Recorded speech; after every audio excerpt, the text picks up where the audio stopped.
First of all, I'd like to give my thanks to our fans. Our fans they're the best in the NBA, and they definitely showed up today. And obviously, we wish we were still playing, but this is part of the sport.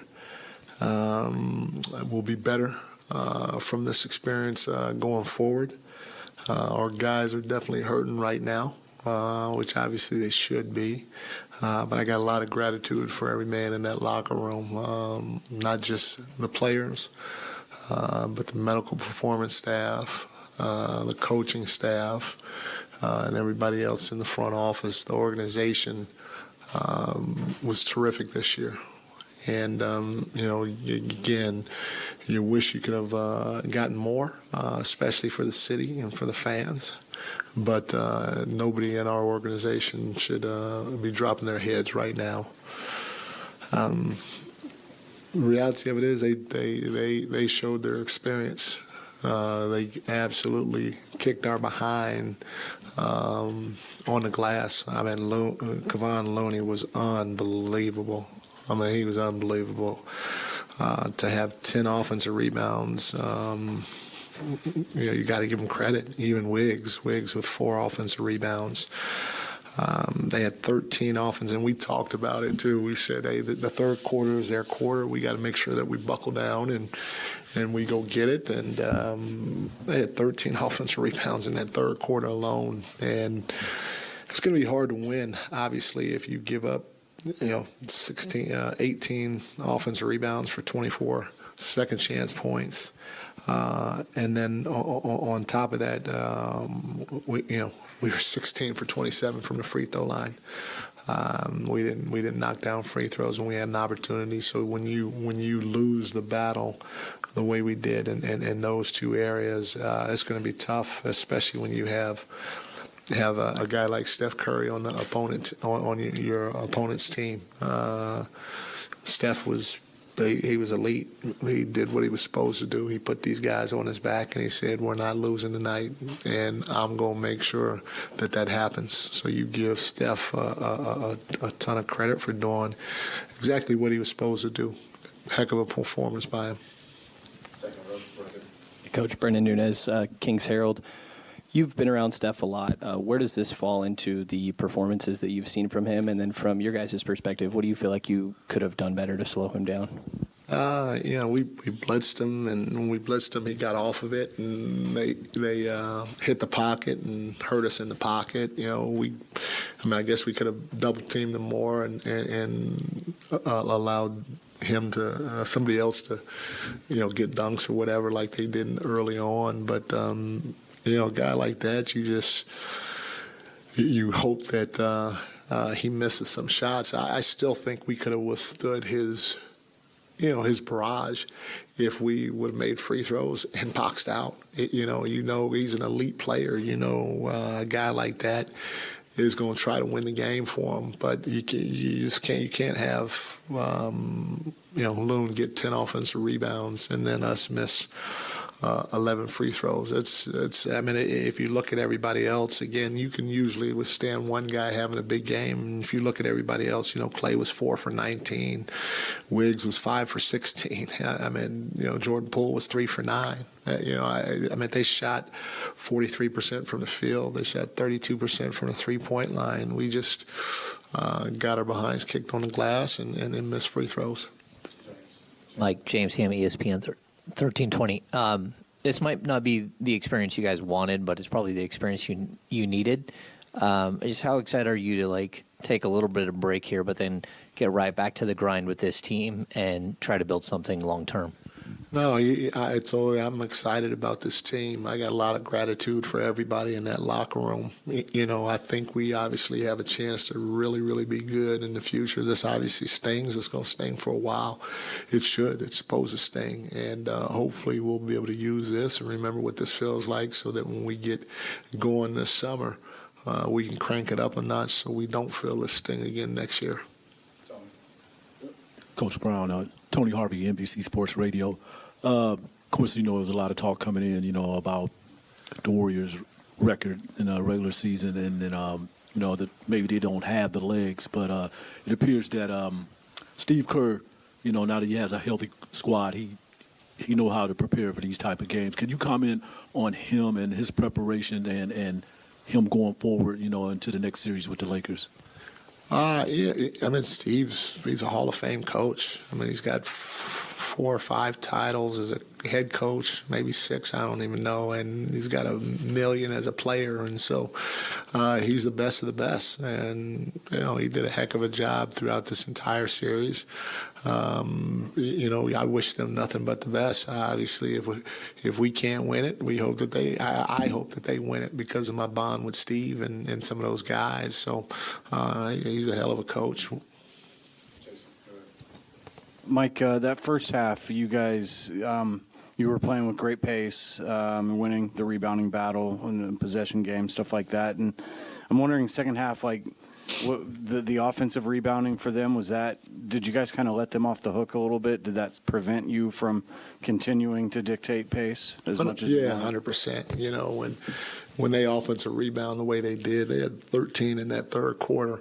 Not only does it stop us from getting out running, but it also takes the air out of you. It takes the air out of you, and it gives them confidence. And so every offensive rebound that they got, their confidence just kept rising. And it started to, in my opinion, creep doubt in what we were trying to do because we couldn't control the boards.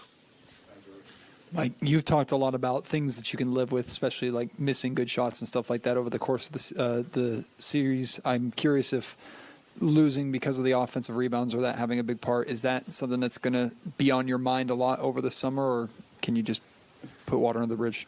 Yeah, no, for sure. I mean, again, we can't give up 18 offensive rebounds. To me, that's something that we can control. Also, shooting 59% from the free throw line in a game like this, in my opinion, as good as shooters as we have, that's something we can control. So those two things, at the end of the day, it's gonna hurt, and that's what I'm gonna look back more than anything else, wishing and hoping we did a better job in, because like I said, if we would have, it's my personal opinion, even with Steph having the game he had, I thought we would have been great. Coach Mark Haynes with the Sac Observer. Being that you spent so much time with Steve Kerr and the Warriors, did you kind of throughout the season use a lot of, memories and moments you had with them to kind of give examples to your current team? Yeah, I mean, not just those guys. I mean, I've been with some great coaches from Bernie Bickerstaff to Tim Gergovich, Rick Carlisle, Greg Popovich, and so I've been around a lot of great coaches and been in a lot of great situations, and so you always try to lean on your experiences that you've been through with other guys and in other situations to help your team grow, especially when we haven't been in it together as a unit. So it took a lot from Steve because I was with him these past 6 years, but there are other guys too that I leaned on in my experiences that I leaned on to share with the team. Mike, you may have already answered this in terms of, the thing that might haunt you most from Game 7. Is that the biggest takeaway of the series as you take into the offseason that's going to just stick with you the most? Yeah, I mean, like I said, the games that they won big, I mean, Loon was a monster. It was a Game 3. Loon had 21. Tonight he has 21 rebounds, and again, those are definitely controllable in my opinion. He's a fantastic rebounder, but we need to do a better job with him. And then, like I said, tonight in particular, the free throws, to shoot 59% from the free throw line, that's bothersome, or that hurts, however you want to call it, because I know we're a better free throw shooting team than what we displayed tonight. I know you had expectations on what Fox could be on a playoff stage, but through his first playoff series, just what did you see from him, and as you look forward with him? Fox was great. He struggled tonight, obviously, but he was fantastic. He never, he always seemed in the moment. You can, when you have a guy that has a chance to be special, you can feel it, and I felt it from him throughout the whole playoff series. And, I'm excited to be working with him going forward because he's going to do a lot for this city, for this organization in terms of helping us try to fight for that championship we're so desperately trying to get. Coach, you talked about fans a little bit, but how cool was that to see, even when the game seemingly was already decided and the benches were cleared, fans stayed and they gave the team a standing ovation through the final buzzer? I'm telling you, man, these are best fans in the NBA. They are absolutely freaking phenomenal. And I wouldn't want to be around any other fans with the way these guys are. We owe them so much gratitude and appreciation that words can't even describe it. And, a lot of times you always say, hey, we're going to do this, for ourselves. It's us in the locker room. But, man, when you have fans like this, you want to include them in what you're playing for. You want to do something special for them because they absolutely deserve it with their passion and their energy that they bring, not just to the games, but when walking around town, pre-game, post-game. I'm touched by our fans. They're freaking phenomenal. Thank you, guys.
Sean Penny on Fox Sports. Just when you think about tonight, second half, what comes to mind in some of the struggles that you guys were? They came out of the half and they responded like champions. They got to every loose ball. They got every 50-50 ball. They got a lot of offensive rebounds. They did everything that you need to do to win a game in the third quarter. And I feel like that's really where we lost it. Next question. Tony Harvey, NBC Sports Radio. De'Aaron, could you speak on Steph and what he was doing? And can you just speak on that? Yeah, he's one of the greatest players ever. He makes tough shots. He gets in the lane. He's able to finish.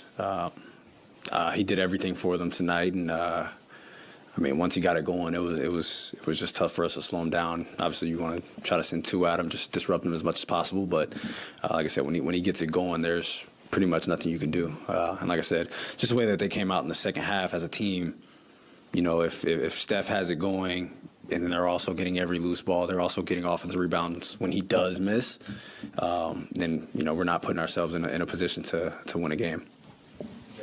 Hi, De'Aaron. I know it's a little early. Like, you haven't had much time to reflect on what the season has been. But can you talk about just kind of what the strides you guys have made, what that means to you personally and the team as a whole? Yeah, I mean, this is definitely a building block. Obviously, being able to play a team like this who, you know, we all have tremendous respect for, who've been there, done that. This is definitely just something that you build on. I mean, we had a good season. You know, we were the third seed. We stayed relatively healthy. I think playing against this team in the first round was a blessing and a curse. You know, you could learn a lot. You know, you're not the favorite to win. You know, we fought every game, but they did what champions do. And for us, I feel like a lot of the guys, you know, whoever's back next year, obviously we still relatively have a younger team. I feel like we learned a lot this series, and like I said, that's why this was a blessing and a curse to play against this team in the first round. But no, I mean, like I said, we learned a lot, and you just try to build off of that. Obviously, this is a lot of our first times in a postseason. You know, you got a taste of it. You got to feel what it was like to play against a team who's a championship contender just about year in and year out, and you take that and you build off of it. Yeah, Mark Haynes, Sac Observer. Congratulations, first off. But now that you got your first series out the way and, like you said, playing against Steph and those guys, was it everything you imagined? And also, what did you and Steph talk about when y'all embraced each other? Yeah, I would say it was everything I imagined. I mean, shit, we just played them 11 times this season. So 4 times in the regular season and 7 times in the postseason. I mean, you pretty much saw everything that you could possibly see in adjustments. Obviously, you know what each other's going to do. And then it's just a battle of wills. And I think their will was greater than ours tonight. I mean, Steph had 50. Loon had, 25 rebounds. I think as a team, they had 18 offensive rebounds. Like, it was a battle of wills. At this point, you know what each other are going to do. So who's going to go out there, play harder, who's going to get to the loose balls. And they did that tonight. I mean, he just let me know that, you know, people know who I am now, obviously. Being able to play on this stage and perform. Obviously, I don't think I played well tonight. I know that there's another level that I have to get to as a professional, and then our team has to get to as well. But I'm grateful for this experience, and the playoffs is everything that I expected it to be. De'Aaron, in your first playoff series, you've shown the world what you've been doing in Sacramento for years. As the world has learned things about you this season and in this series, is there anything that you've learned about yourself? I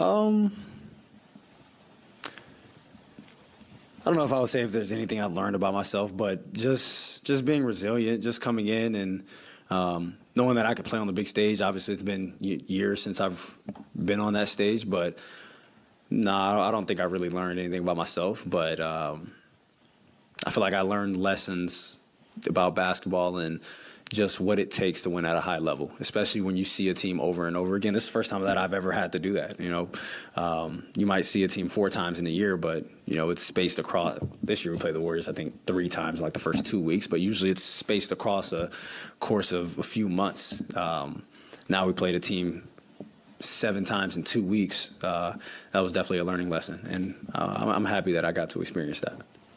De'Aaron, James Ham, ESPN 1320. We got to see fourth quarter Fox this season. We got to see playoff Fox. Do you see where you can improve and take it to the next step and become that superstar level player? Yeah, definitely. I mean, just having, you know, a feel for the game in different scenarios. And obviously we talked about it before where I'm like, I can have a bad couple quarters and then just turn it around. In the postseason, you know, you got to be on your P's and Q's at all times. And obviously 82 games is a long season, but you try to go out every game. You're trying to fill the game out. Obviously, you want to affect the game in many different ways. But the postseason is definitely different. I do think these 7 games were a lot different than the previous 4 that we played in this season and every other game that we played this season. So just learning that and actually getting a taste of that, I think, was the best thing about it. Hey, De'Aaron, just going 7 games with the Warriors and getting this close to advancing, in terms of what you learned, did you learn maybe some things as to how close it is to like that thin line between advancing and not advancing that you can take with you going forward? Yeah, definitely. I mean, Mike preached us the little things all season long. And I would say that's why we lost. I mean, yeah, Steph had a big game, but we were limiting other players. But the turnovers and then the 20 offensive rebounds, those things start to pile up. And we can look at this game. Game 3, they did the same thing. Game 5, they did the same thing. So the way that we were losing was because of the little things that started to pile up on each other. And, I mean, we had problems in the regular season like that, but it was extremely amplified in the playoffs. When you look at just going into the offseason, I know after a bad game, you guys try to flush it and move on. As you now head into the offseason, though, do you want this sting to kind of linger with you as you guys move forward and maybe use that as motivation at all? Yeah, definitely. I mean, we talked about it in the locker room. Like, you want this thing to last for a little while. Like I said, you use this as a building block. You know, I'm 25, Damas 26, Kev's 24, Davion's 24, Malik's 25, like Keegan's 22. We have guys who are not even close to their prime. We have guys who are in their first and second years. We have guys who aren't even on their second contracts yet that are playing big minutes. Like, we as a team have a ways to go, and you'd rather, we lost in 7 games to defending champs. You'd rather have it that way than not make the playoffs. So, like I said, this is something that you want to be able to build off of, and we talked about it before. Some teams have had this, and then you fall off, or some teams have had this, and they kept going up. So, you continue to go into the offseason, you work on what you need to work on, you come back together, and you try to be better. Brendan Nunes, Kings Herald. I'm sure in your previous years you heard a lot of things about what the postseason is like or isn't like, and now that you've been through it, do you kind of get to play Mythbusters on what is or isn't true, or is there anything that you realized was true but never heard about? I do think the game was a lot more physical than it is in the regular season. You get away with some things defensively that you wouldn't get away with in the regular season. Some people are playoff risers. Some people don't perform in the playoffs.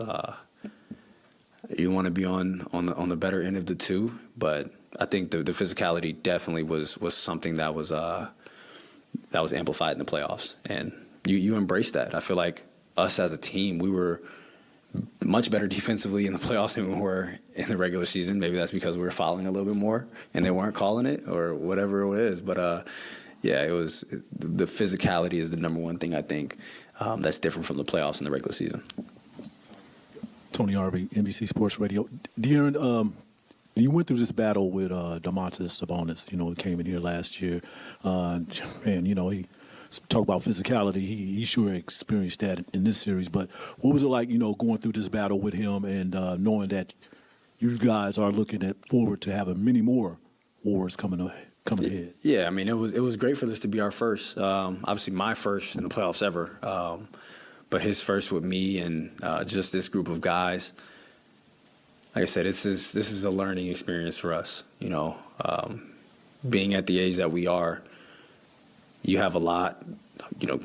Hopefully, you have a lot of basketball left to be played. You're entering your prime. You want to have the best years of your basketball career coming up. So, losing to this team is, like I said, it's just you just learn from it. You learn. You take everything that they did to us, that they taught us, and you try to be better at those things and just continue to work at it. I mean, obviously, you want to get back to the playoffs and you want to advance, but it doesn't work that way. You got to go through a regular season, obviously putting your body through it, and getting to the playoffs, want to be as healthy as you can possibly be, and just being ready to play.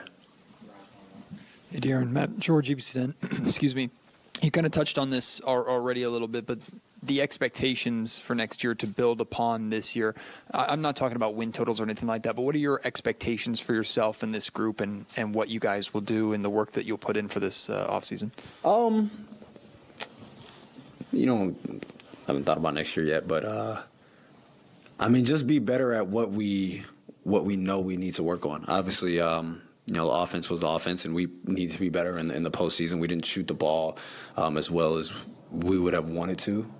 But like I said, that with that experience and coming into the playoffs and the physicality is going up, maybe that's why we didn't shoot well. Obviously, we had open looks that we just didn't make, but that could be fatigue because, you know, you haven't played postseason games. So just being able to get used to that, and now your body knows what it feels like to go through 82 games, for the physicality to ramp up, playing 7 games, and now you have to make a shot. Like, it's very different than making a shot in game 50 or game 70 or game 20. It's not the same shot. Every shot that you take in the playoffs is being watched. Every miss is amplified. So I just think, like I said, just being able to go through this experience, I think just teaches everybody what it's like for every shot to be a big shot. Appreciate y'all.